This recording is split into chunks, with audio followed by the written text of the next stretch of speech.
So thank you for inviting me and for organising this talk. Mine's going to deviate a little bit in that I'm not really going to be talking about how we coordinate or necessarily why we coordinate, but more about some of the different social consequences of coordination. So I'm going to start by giving a bit of background on the different kinds of socio-cognitive effects that coordination has been shown to have.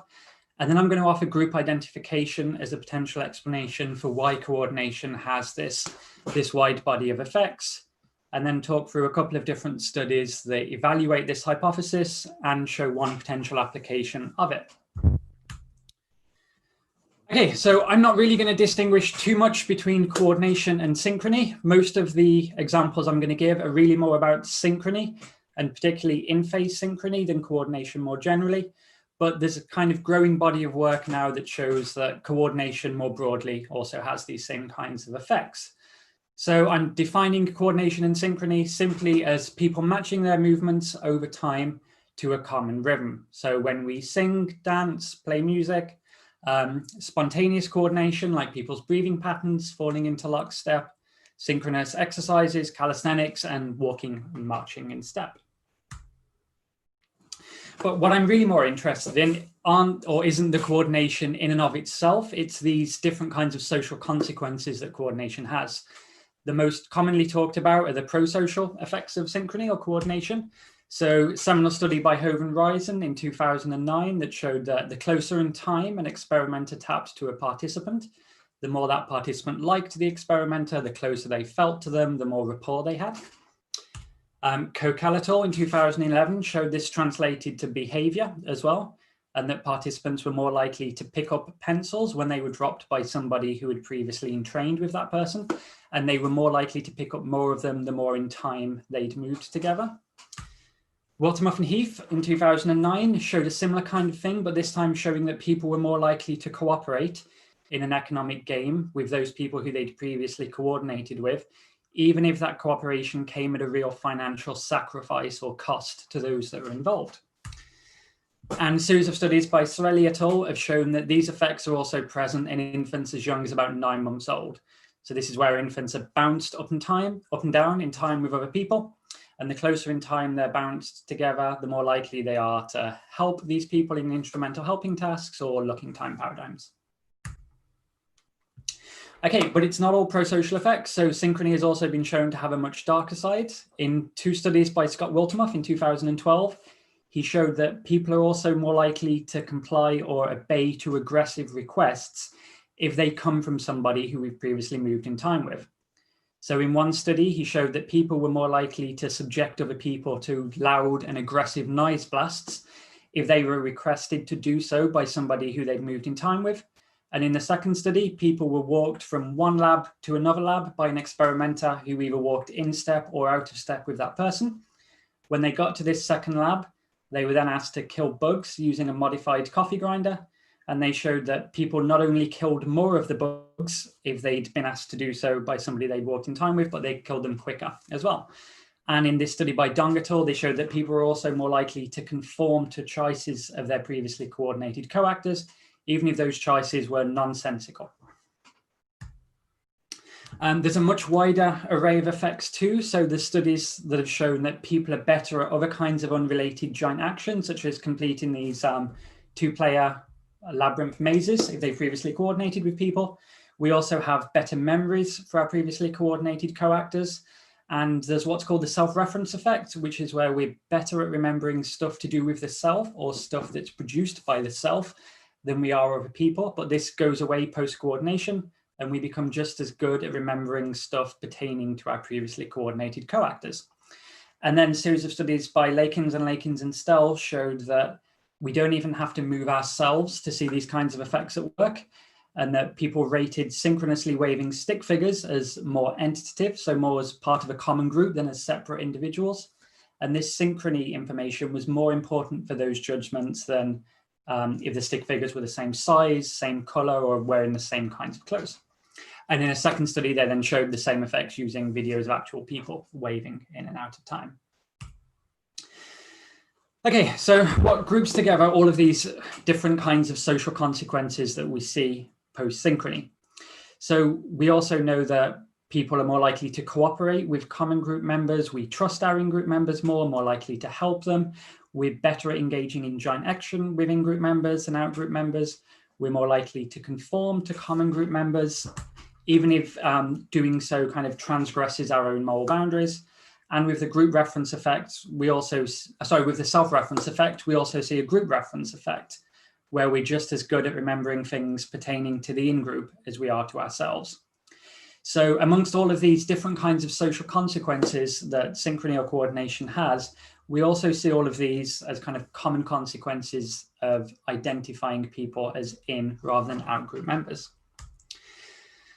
There's also some evidence for this in the different evolutionary explanations of synchrony. So as rhythmic coordination is prevalent amongst culture and time, a lot of people believe that it either has or once had some adaptive purpose. And looking at some of these different adaptive purposes that people have suggested, such as it being about displaying coalition strength from one group to another group, facilitating group living by increasing cooperation and cohesion, or communicating internal stability and allowing groups to better act collectively and establish relationships, we can see that these all share one common superordinate theme, and that is that rhythmic coordination serves to form or strengthen group ties between people, and that then in turn offers some group level adaptive advantages.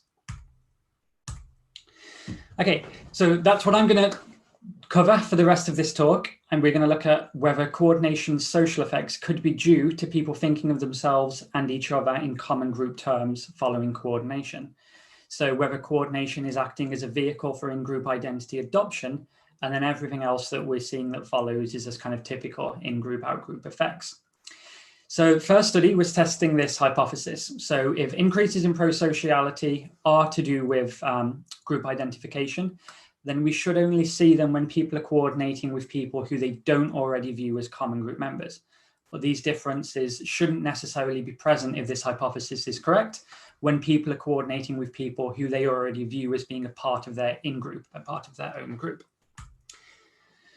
So to test this, we tested this in Kuala Lumpur in Malaysia. We had students from a single university there participate in an experiment, either with another student of the same nationality in the same university as themselves, or with somebody from a different university from a different country. We introduced them to each other. None of them knew each other before. We introduced them with a primed introduction, denoting this in or out group status amongst the pairs, and they were then asked to do a movement task.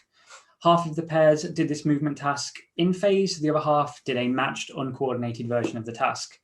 They were each moving joysticks. In the in-phase condition, they were asked to move joysticks horizontally from left to right in an in-phase way, replicating two dots moving in phase. In the uncoordinated version, while one person was moving side to side, the other person was doing circular movements, and they were doing so to different speeds. So they were moving in phase together or in a completely uncoordinated way, also doing different movements. Okay, so after doing that, people were asked to play an economic game called a public goods game, where people are given 10 tokens and they're asked completely privately to split those tokens up between two accounts in any way that they like. They can put tokens into a public account where they get points and their partner also gets points, or into a private account where they reap all the benefits and their partner gets nothing. And then whichever of them got the most points at the end of that were put into a prize draw to win 1 month's free rent. We found that amongst the outgroup pairings, we saw more tokens donated to the public part, more cooperation post-coordination. However, there was no significant difference amongst those pairings that already considered each other as common group members. And the outgroup coordination also rose, outgroup cooperation, also rose to about the same level as we saw amongst in-groups. However, it's not the case that, even though Malaysian and English people are different groups, they're not necessarily kind of opposing groups in any way. So we next wanted to ask whether coordination could be used as a vehicle to reduce stereotyping, prejudice, and discrimination when people are from actual opposing groups, when that outgroup is a disenfranchised group. So this next study was done in Hungary, all native Hungarian participants, and this time the outgroup were Roma individuals. We chose the Roma as these are a particularly salient outgroup in Hungary. Two quotes which I think summarize this quite well. One from Jobbik, which is the second biggest political party in Hungary. There are two ways to solve the gypsy problem. The first one is based on peaceful consent, and the second, radical exclusion. Our party wishes to offer one last chance to the destructive minority that lives here. If that agreement fails, then only the radical solution can follow. And the second, from Viktor Orban, the current Hungarian Prime Minister, migrants are like gypsies, but migrants are worse because they come from outside Hungary. So in this study, all of our participants were native Hungarian, and we measured their attitudes towards Roma migrants 1 week before they came into the lab. We measured explicit attitudes using the prejudicial attitudes measure and the Harvard explicit questions. So we had a comparison measure assessing how different people thought non-Roma Hungarians and Roma migrants were. So how different their values are, how differently they raise their children, that kind of stuff. We also had some directed stereotype questions assessing people's attitudes towards either group. So how hardworking are the Roma, how lazy are the Roma, how aggressive are the Roma, how much would you mind if a Roma person joined your close family in marriage? And we also measured empathy using the felt understanding measure. We then had an implicit association test as well, assessing people's implicit associations between Hungarian and Roma individuals and good or bad attributes using reaction times and error rates. People then came into the lab and they were asked to perform a walking intervention with a Roma individual where they spent 5 minutes walking in silence with a member of the Roma community. In the Synchrony condition, they did this in Synchrony, trying to land their footsteps at the same time, getting to the end of the hall, doing this little twirl, and then heading back down the hall. They did this for 5 minutes. The other half of the participants were asked to walk out of step and at different speeds to each other. For half of those trials, the participant was walking faster than the Roma person, for the other half slower than the Roma person. And then once they'd done that for 5 minutes, they went back into a different lab and they refilled in all of these explicit and implicit attitude measures. Okay, so we were looking at people's change scores over time from pre-intervention to directly following this walking intervention. We found that post-coordinated walking, people rated the Roma as less different to themselves, more alike themselves. We also saw this was driven by a significant decrease in how different they thought the Roma were. In the coordinated condition, no change in the control condition from 0. We saw the same thing for implicit attitudes. We saw a significant decrease in people's implicit associations between the Roma bad and Hungarian good pairings in the IAT.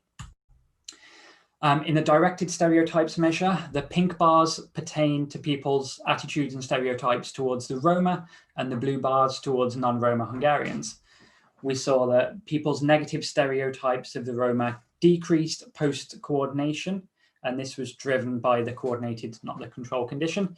But we didn't see any differences for people's attitudes towards other non-Roma Hungarians. And empathy, we saw a significant increase in how much empathy people had towards the Roma post-coordination. Again, driven by a significant change from 0 in the coordinated condition, no significant change from 0 in any of the other conditions. And what's a little bit different about this study from some of the others as well is that here we weren't just assessing people's attitudes towards the one Roma person that they'd walked in time with, but towards kind of the Roma group or collective as a whole. Okay, one problem with most of these studies is that we're having people coordinate and then we're assessing how they behave on some behavioral or self-report measure directly after that coordination. So in this study, we wanted to have a look at how long those effects can persist after people leave the lab. So in this study, people came into the lab and they were introduced to an experimenter who they'd never met before, who was visiting from a different country. And they were just asked to perform a movement task. In study 1, they did the joystick task and the experimenter moved either in or out of sync with them. In the second study, we used the hove and rise and tapping task where people tapped in time to a metronome and the experimenter sat next to them and tapped either in or out of time with them. Following this, people were shown to a different lab and they were asked to fill in a bunch of different personality measures.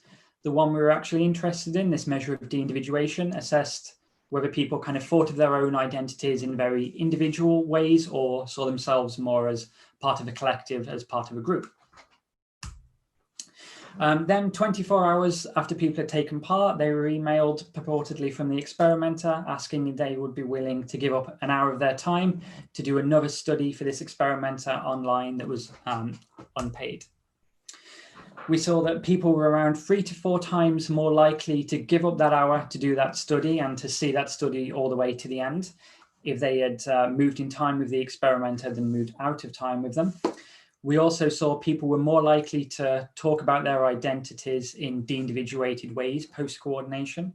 So they were more likely to rate themselves as group members and less like unique individuals. And this measure of de-individuation partly mediated the effect of coordination on helping. So in the final study I'm going to tell you about, we wanted to dig a little bit deeper into this way in which people's identities might change post-coordination. So in this study, we asked people to fill in the 20 statements or who am I test. This is where people are asked to self-generate 20 answers to the question, who are you or who am I? Half of the people did this after the coordinated version of the joystick task I showed you earlier, the other half the uncoordinated version. So originally, we were particularly interested in looking at the differences in how people were construing their identity in interdependent versus independent ways. So independent items are those ones pertaining to the self. So items like I am smart, moody, spiritual, or creative. Interdependent items are those items pertaining to other people or other social structures. So I'm Muslim, African, a mother, or a good friend. We had 2 independent coders who were blind to all of the study aims and conditions, code all of these items separately, had good iterative reliabilities between them, and then got rid of any items that they disagreed upon to try and claw back a bit of objectivity with the measure. We then did some analysis on the proportion of interdependent items following the coordinated versus the uncoordinated version of the task. And we saw that people were significantly more likely to describe their identity in interdependent ways post-coordination versus the uncoordinated version. But this could be to do with one of 2 different things. So this could be to do with an increase in people describing their identities in ways that relate to their close social relationships. So things like being a brother or a son or a friend, or those items that are more to do with kind of social structures and groups, broad social structures and groups, like being an atheist or a socialist. So we then had our coders go back and recode all of these items as yes, no for close social relationships and broad social constructs. We found there was significantly more broad social construct items post-coordination than control, but there was no significant difference in terms of close social relationships. We also did some Bayesian analysis, which showed that the null hypothesis was more likely than the research hypothesis for these close social relationships. So this suggests that this difference in this kind of increase in interdependent over independent items that we're seeing post-coordination is more likely to be driven by people construing their identity in terms of broad social constructs than in terms of close social relationships. So lastly, as we had all of this kind of rich self-generated or semi-qualitative data, we also wanted to dig around in the data a little bit more. So we did some emergent thematic analysis, which is where you have no kind of pre-guiding hypothesis about what you expect to find, and you just look for these naturally emergent patterns in the data. So we noticed 2 patterns in the data, one to do with mental states or metacognitions, so kind of thinking about thinking, items like I am created, I am open-minded, I'm sensitive, and also to do with items pertaining to romance or sex. So things like I am sexy, I'm bisexual, I'm a hopeless romantic. We then had our coders go through again and recode for the presence of each of these different items. We found for mental states and metacognitions, these items were less likely to come up post-coordination versus control. So people were less likely to be construing their identity in terms of mental states and metacognitions post-coordination. And for the sex and romance items, we found that they almost only occurred post-coordination. So people on the whole mostly only seem to be talking about their identities in terms of romance or sex. Post-coordination, we only saw 1 person talking about these items in the control condition. Okay, so to summarize, there's a lot of evidence that moving in time together has a broad array of different socio-cognitive effects. There's a lot of evidence now as well that these are much broader than typically pro-social effects, and these might be better thought of as pro-group than pro-social. There's also some evidence that coordination affects how we think about both ourselves and each other in these independent versus interdependent terms. And there's some evidence that this might be mediating the other socio-cognitive effects of coordination. And lastly, there's also some evidence now that coordination can foster better relationships between opposing groups or towards disenfranchised groups. I'd like to thank Martine Terjen, Natalie Sabans, and Gray Atherton for their help with this work, and you guys for listening. I always want to leave time for an applause and it never comes. I'm sorry, but I would be applauding, and certainly everybody watching is applauding. You've got a couple of questions and I'm going to just jump straight into those. One from Baha Tongcheng, who says, super interesting talk, 2 questions. How, if at all, did you measure whether the coordinated group was indeed more coordinated in the Roma-Hungary study? Yep, in the walking one, we measured it in a few different ways. We time-stamped all of the footfalls and we measured the proportion of steps that landed within 200 milliseconds of each other. And we also looked at the mean asynchrony across footfalls. And they indeed showed that the coordinated condition were a lot more tightly coordinated than the uncoordinated one. We also did some energy motion analysis where you split up the screen into 2 sections and look at the pixel change from one frame to another. And we saw that the whole body coordination was, again, a lot more coordinated in the coordinated condition than the uncoordinated one. We also did the same thing with the joystick tasks. We had 2 measures of coordination. We had how much overall coordination there was in each of the conditions, kind of not necessarily caring about drifting between in phase and anti-phase. And we also measured the proportion of time people moved, particularly at in phase minus a 20-degree bandwidth. And the same for the tapping one too. We did the proportion of taps within 50 milliseconds, I think, and the mean asynchronous. We also have a second question from Bahar, which is, sorry, 1 second, I can't see my screen. So. Yeah, the second question from Bahar is more to the function of synchrony. Do you think the social effects are unique to bonding with the in-group, or could it be about social learning to increase chances of survival?